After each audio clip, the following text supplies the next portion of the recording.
গুমের শিকার মানুষদের পরিবারের সাথে একটা অনুষ্ঠানে জনাব তারেক রহমানের একটা বক্তব্য, যেখানে তিনি তার দল গুপ্তসুপ্ত বেশ ধারণ করেনি এই ধরনের একটা মন্তব্য করেছেন, সেটা নিয়ে প্রচুর কথাবার্তা হচ্ছে। এবং বলা বাহুল্য, গুপ্তসুপ্ত বলতে তিনি যাদেরকে ইন্ডিকেট করছেন তারা মাঠে নেমে গেছেন, তারা বিষোদ্গার শুরু করেছেন জনাব তারেক রহমানের বিরুদ্ধে।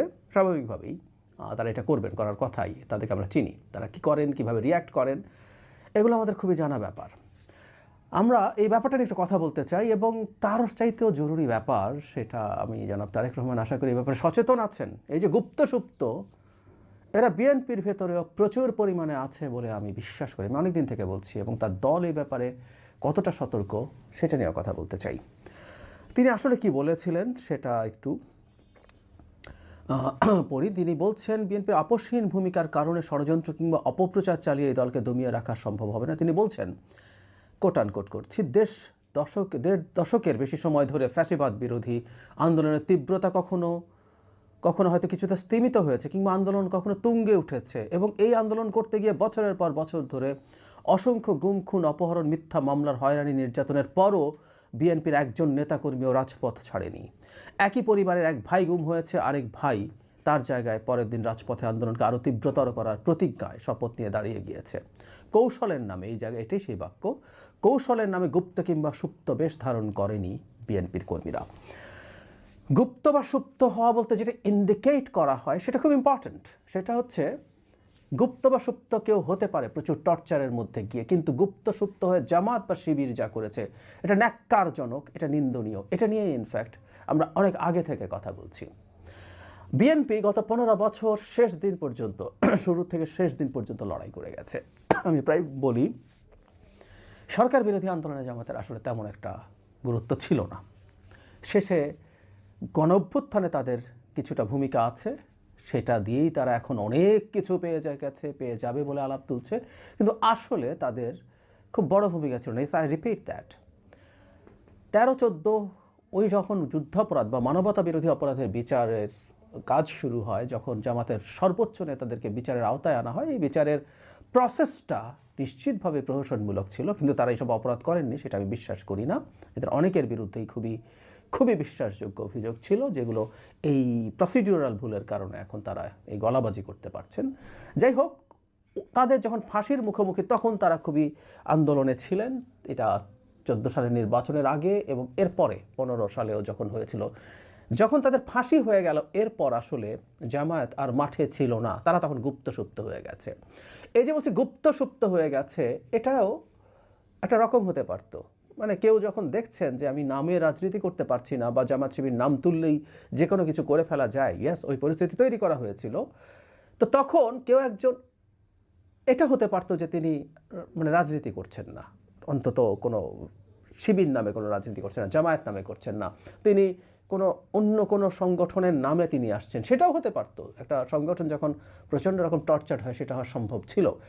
সমস্যা হচ্ছে, তারা আওয়ামী লীগে ঢুকেছিলেন, ছাত্রলীগে ঢুকেছিলেন, ঢুকে ছাত্রলীগের সাথে থেকে আরও বেশি আওয়ামী লীগ বা ছাত্রলীগ হয়ে বিএনপি বা অন্যদের উপরে টর্চার চালিয়েছেন। এটা বিভৎসতা, এটা নোংরামি। এই সোকল্ড কৌশল কোনোভাবেই আমরা নিতে পারি না। এই কৌশল কোনোভাবে আমরা ন্যূনতম নৈতিকতার সাথে, বা এর মধ্যে ন্যূনতম নৈতিকতার রেশ আছে, সেটা আমরা মনে করতে চাই না, এটা আমরা বিশ্বাসই করি না। এই জায়গাটাই হয়েছে মূল সমস্যা। সো গুপ্তসুপ্ত কৌশলের নামে হওয়া যাবে, কেউ কেউ আওয়াজ তোলার চেষ্টা করছে, না, যাবে না।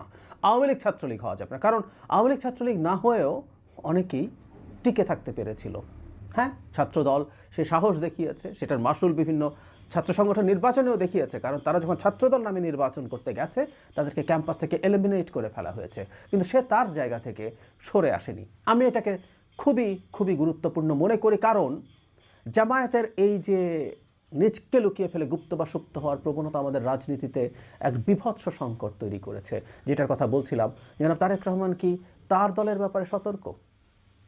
এটা খুব জরুরি প্রশ্ন। আমি বেশ কিছুদিন থেকে বলছি, এবং আমি বিশ্বাস করি বিএনপির ভেতরে প্রচুর জামাতের, ছাত্রদলের ভেতরে প্রচুর শিবিরের লোক আছে। এটাই ছাত্র শিবির এবং জামাতে ইসলামের রাজনীতি।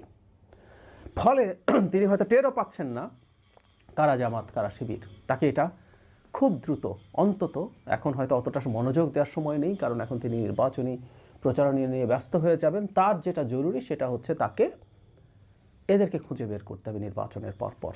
বিএনপিকে ডোবানোর জন্য এরাই সবচেয়ে গুরুত্বপূর্ণভাবে কাজ করবে। আমি শিওর বিএনপির সবচেয়ে বড় চ্যালেঞ্জ, আই রিপিট, এই গুপ্ত সুপ্ত জামাত এবং শিবির যারা সেখানে আছে তারা অনেককে অনেকভাবে আরও নতুন করে ডেকে রিক্রুট করারও চেষ্টা করছে। এটা করে যাবেন তারা, এবং তারা তাদের ভেতরে বসে বিএনপিকে চেষ্টা করবেন তার মধ্যপন্থা থেকে সরিয়ে জামাতিদের প্রতি সিম্পাথাইজ করে তোলা। এবং শুধু সেটা না, জামাতের তো শুধু জামাতের প্রতি সিম্পাথাইজ, তাদের অন্যান্য এজেন্ডা আছে, সেদিকে নিয়ে যাওয়ার চেষ্টা করা, মানুষকে ঢোকানো যাতে তারা ধীরে ধীরে এম্পাওয়ার্ড হয়ে ওঠে। আর আওয়ামী লীগে ঢোকা যতটা তুলনামূলকভাবে কঠিন ছিল, বিএনপিতে ঢোকা সহজ। দীর্ঘদিন থেকে তারা এলাই ছিল, সো তখন থেকে বহু মানুষ ঢুকে আছে। এবং আমি বিশ্বাস করি বিএনপিতে অনেক আগে থেকেই জামাতিরা ঢুকে আছে, যারা বিএনপি বলেই, সাচ্চা বিএনপি বলেই সবাই চেনে, এবং তারা মৃত্যু পর্যন্তই বিএনপিতে থাকবে, কিন্তু কাজ করবে জামাতের। এটা আমি বিশ্বাস করি। আমাকে কেউ ভুল মনে করতে পারেন, কিন্তু আমি বিশ্বাস করি। কিন্তু আমি ওই প্রমাণ আসলে ধরে ধরে দিতে পারছি না, কারণ আমি তাদের কৌশল থেকে বলছি। একটা কথা মনে রাখতে হবে, জামাতের এই মুনাফেকির রাজনীতি, এটা মুনাফেকির রাজনীতি। এটা রাজনীতি কিনা আদৌ এই প্রশ্ন আছে, এটা স্রেফ মুনাফেকি। এতে রাজনীতিতে মারাত্মক রকম আস্থা বা বিশ্বাসের সংকট তৈরি হয়ে গেছে। মানে এখন ব্যাপারটা এইরকম দাঁড়াবে যে আমি কার সাথে কথা বলছি, তাকে আমি যা মনে করছি তিনি আদতে কি তা। আমি আমার ভেতর থেকে আমার যে চিন্তা আছে সেটা যখন বলতে যাই, তখন যদি এই আশঙ্কা থাকে উনি কি জামাত, উনি কি শিবির, আমাদের কথা বলার চিন্তাই নষ্ট হয়ে যাবে।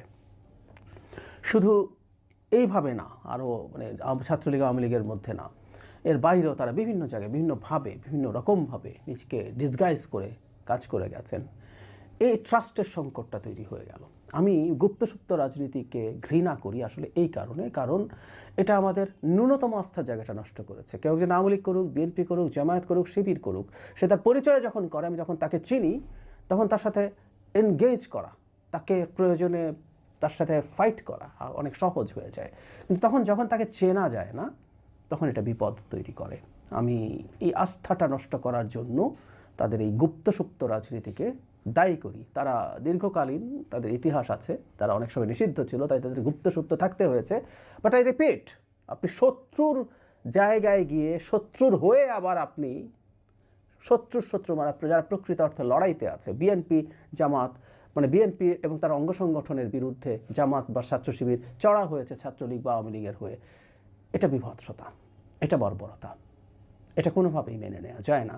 সুতরাং যারা কৌশলের নামে এগুলো দেখানোর চেষ্টা করছেন, তারা অযৌক্তিক কথা বলছেন, এবং তারা বিএনপিরও কে কোন সময় কী করেছে না করেছে সেগুলো নিয়ে কথা বলছেন। এমনকি জনাব তারেক রহমান যে বিদেশে যেতে বাধ্য হয়েছেন সেটা নিয়ে আলাপ করছেন।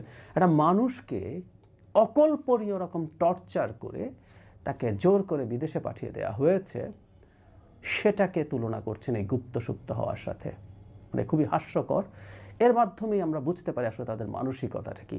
আমরা ভুলে যাব না জামাত শিবির, ছাত্র শিবির বিশেষ করে জনাব তারেক রহমানের বিরুদ্ধে অকল্পনীয় রকম কুরুচিপূর্ণ স্লোগান দিয়েছেন।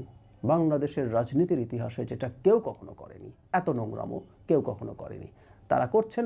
এবং সবই এক ধরনের কৌশলের নামে, আবার এগুলো সবই ইসলাম প্রচার বা ইসলাম প্রতিষ্ঠার নামে তারা করছেন।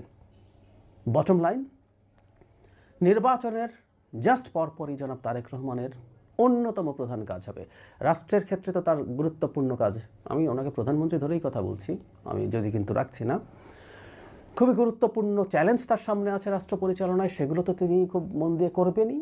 একই সাথে সংগঠনের ক্ষেত্রে খুব দ্রুত তার দলের ভেতরে গুপ্তসুপ্তরা যারা আছে তাদেরকে আইডেন্টিফাই করা, তাদেরকে বহিষ্কার করা। এই শুদ্ধি অভিযান যদি বিএনপি না চালায়,